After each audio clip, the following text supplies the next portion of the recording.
नमस्कार दोस्तों। Success study Baloda YouTube channel में आपका स्वागत है।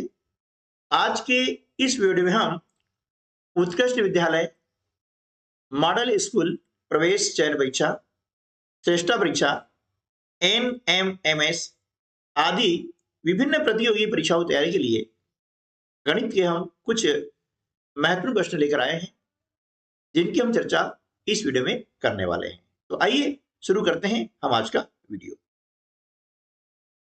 पहला प्रश्न है, एक डिब्बे में जब 5 या 6 दर्जन संतरे रखे जाते हैं तब 3 दर्जन शेष बचते हैं, और जब 8 या 9 दर्जन संतरे रखे जाते हैं तब भी 3 दर्जन शेष बचते हैं।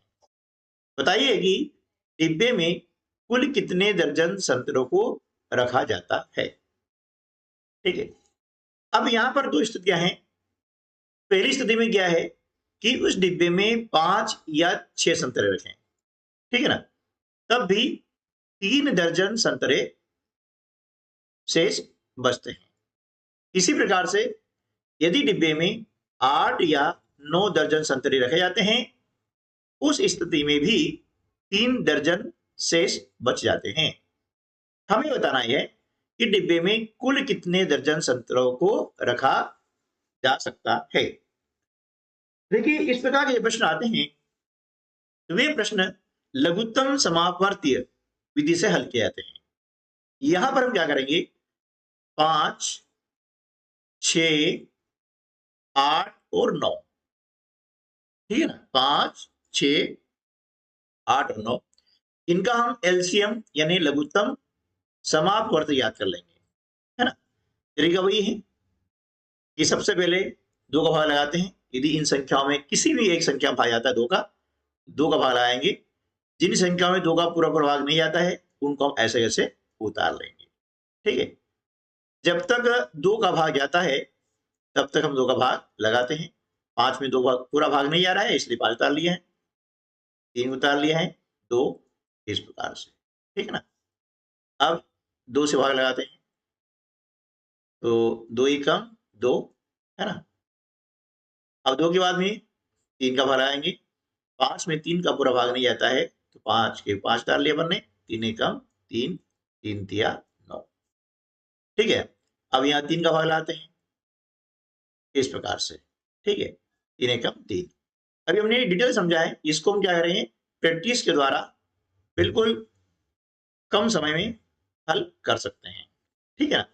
देखिए, यहाँ पर जो कॉमन होता है, जो कॉमन गुणनखंड हो जाते हैं, उसके बाद में फिर जो शेष गुणनखंड है उसमें गुणा कर देते हैं। अब देखिए कैसे, ये लघुत्तम समापवर्त में 2 गुणा 2 गुणा 2 गुणा 3 गुणा 3 गुणा 5, इनका गुणा करते हैं। 2 दूनी 4, 4 दूनी 8, 8 तिया 24, 24 तिया 72 और 72 पंजे 360, ये यानी 360, ठीक है। अब क्या होता है कि 3 दर्जन संतरे जो हैं वो शेष बच जाते हैं दोनों स्थिति में। वे 360 तो इसमें जो है रखेंगे, है ना, और 3 संतरे जो हैं यहां पर बच जाते हैं। तो कुल जो संतरे हैं उनकी संख्या कितनी हो जाएगी, इसमें 3 हम जोड़ देंगे तो 363 दर्जन यहां पर जो है कुल संतरों संख्या होगी। तो यहां हम बात करें कि कुल कितने दर्जन संतरे हैं, है ना, तो कितना आ जाएगा, 363 दर्जन संतरे होंगे। अब यह पूछा गया है कि बताइए डिब्बे में कुल कितने संतरों को रखा जा सकता है ना। तो अब क्या है, हमारे पास में 363 है, 3 बच गए हैं, यानी डिब्बे में हम 360 संतरों को रख सकते हैं, है ना, 3 बच जाएंगे। तो यहां पर सही उत्तर क्या आ जाएगा, ऑप्शन ए 360, है ना। यदि यह बोला जाता कि कुल कितने दर्जन संतरे हैं, ये डिब्बा शब्द नहीं होता और कहा जाता कुल कितने दर्जन संतरे हैं, तो उत्तर कितना आ जाता, 363। ये ध्यान रखिएगा, लास्ट की जो अंतिम पंक्ति है ना, अंतिम पंक्ति को थोड़ा सा ही चेंज कर देंगे तो यहां पर उत्तर में डिफरेंस आ जाएगा। ठीक है, चलिए अगला क्वेश्चन देख लेते हैं। 305 में से वह कौन सी छोटी से छोटी संख्या घटाई जाए ताकि वह 4, 5, 10 और 15 से भाग देने पर प्रत्येक दशा में 2 शेष बचे। ठीक है, अब यहां पर भी जो प्रश्न है वह लघुत्तम समावर्त से संबंधित प्रश्न है। तो यहां हम क्या करेंगे, 4, 5, 10 और 15। ठीक है, इनका हम निकालेंगे एलसीएम यानी लघुत्तम समावर्ती। ठीक है, 2 का भाग लगाते पहले, 4 में 2 का भाग 2 आ जाएगा, 5 भाग नहीं जा रहा है पूरा पूरा, इसलिए हमने 10 का उतार लिया, 5 उतार लिया। अब 10 में 2 का भाग लगाते हैं 5 बार, 15 में 2 का पूरा भाग नहीं जा रहा है, इसलिए 15 के 15 हमने यहाँ पर लिख दिए हैं। ठीक है, इस प्रकार से हम इसको थोड़ा सा कर लेते हैं। अब इसके बाद में 3 का भाग लगाते हैं, है ना, इसमें भाग नहीं जा रहा है, 3 पंजे 15 और 5 का भाग जाएगा। ठीक है ना, 5 एकम 5। अब ये जो संख्या है इसको निकाल लेते हैं, है ना। तो जो अभाज्य गुणनखंड इसके हैं, है ना, इनका हम क्या करेंगे, गुणा करते हैं। 2 दूनी 4, 4 तिया 12 और 12 पंजे 60। ठीक है, इनका एलसीएम कितना आया है, 60 आया है। अब बात क्या हो रही है कि 305 आपको संख्या दी गई है। अब 305 में से कौन सी छोटी छोटी संख्या घटाई जाए, है ना, ताकि जो संख्या बचेगी वह 4, 5, 10 और 15 से विभाजित होने पर उसमें भी 2 शेष बचे। ऐसी कंडीशन में क्या करेंगे कि हम 305 में 60 का भाग लगाते हैं। ठीक है ना, तो 60 पंजे 300, शेष पर कितना आया, 5 आया। ठीक है, अब यह क्या कहा गया है कि प्रत्येक दशा में 2 शेष बचे। अब इस 5 में से हमने 2 को घटा दिया तो कितना आंसर आ जाएगा, 3।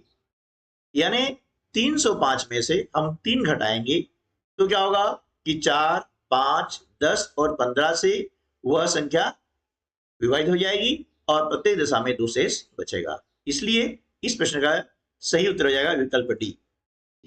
ठीक है, अगला प्रश्न है,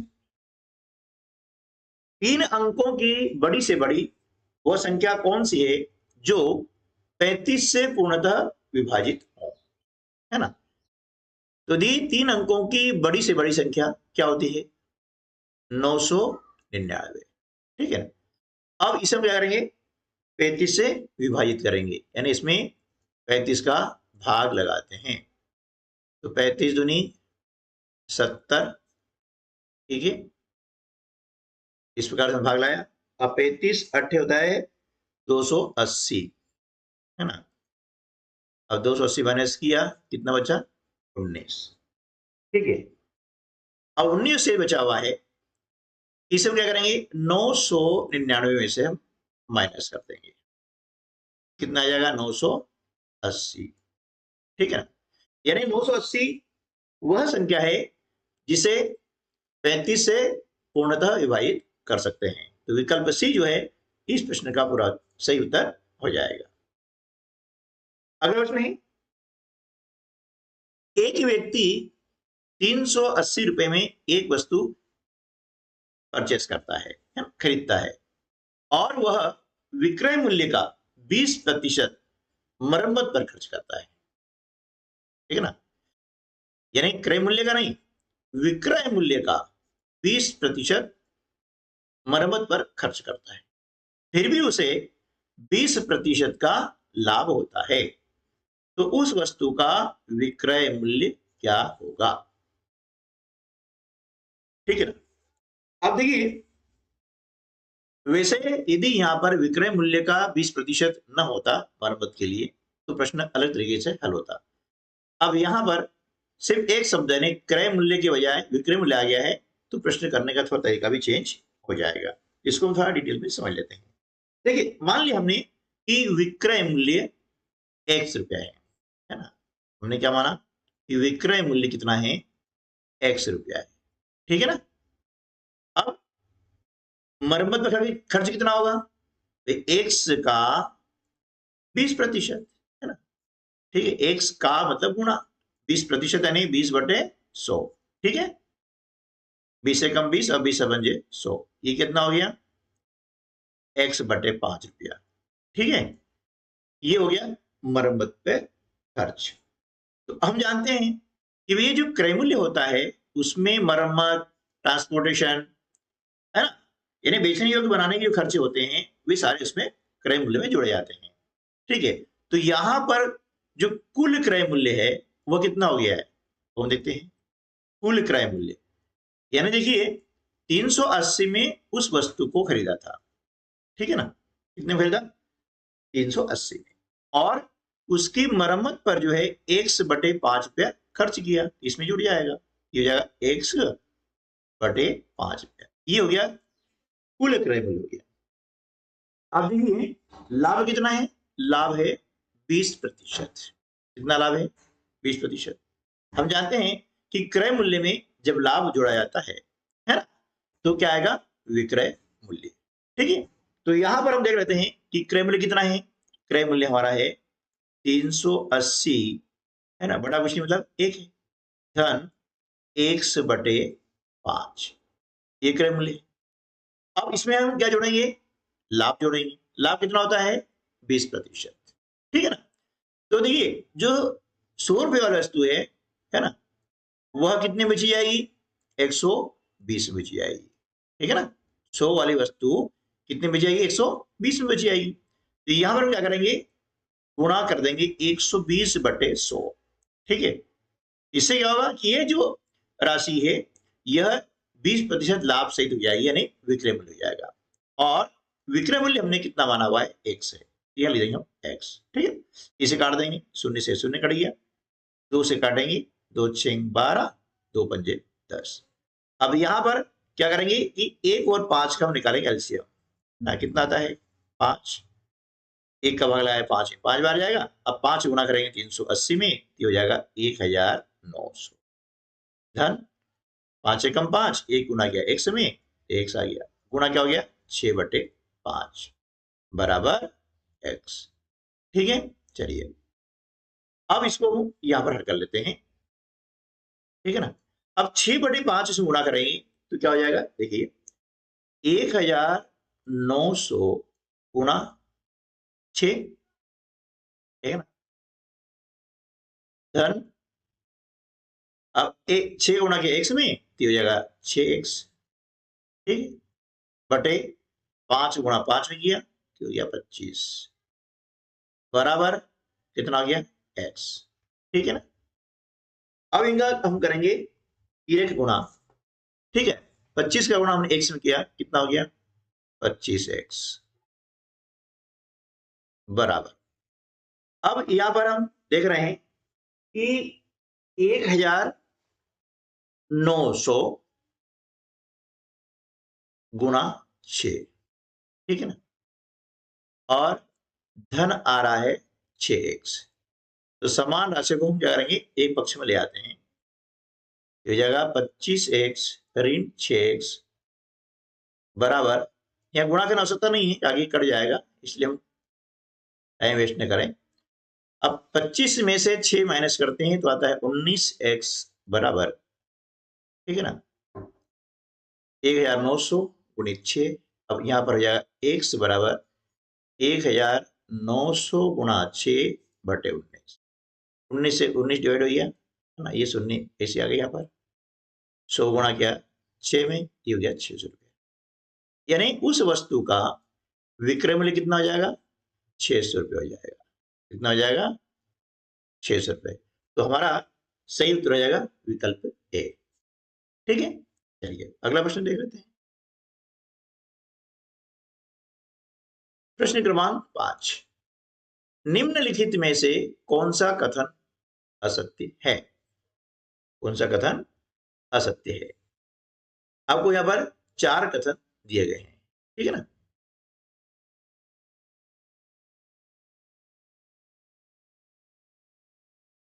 पहला कथन है ए, दो सम संख्याओं का योग सम संख्या होता है। अब देखिए पहले हम थोड़ा समझ लेते हैं कि सम संख्या किसे कहते हैं। यानी ऐसी संख्याएं जो दो से पूर्णतः विभाजित हो जाती है वह कहलाएगी सम संख्या। जैसे 2, 4, 6, 8, 10, है ना। दूसरी पहचान क्या होगी कि सम संख्याओं के इकाई के स्थान पर 2, 4, 6, 8 या 0 होगा। ये होगी सम संख्या है। अब यहां बोला योग, योग यानी जोड़। अब इनमें देख लिए कि किन्हीं भी दो संख्याओं हम लेंगे, जोड़ेंगे तो इनका योगफल सम संख्या आएगा। यानी ये कथन सत्य हो गया। जैसे पूछा गया है असत्य, ठीक है, ये उत्तर नहीं हो सकता है।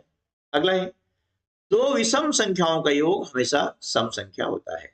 अब विषम किसे कहेंगे, यानी जिस संख्या में दो का पूरा पूरा भाग नहीं जाता है।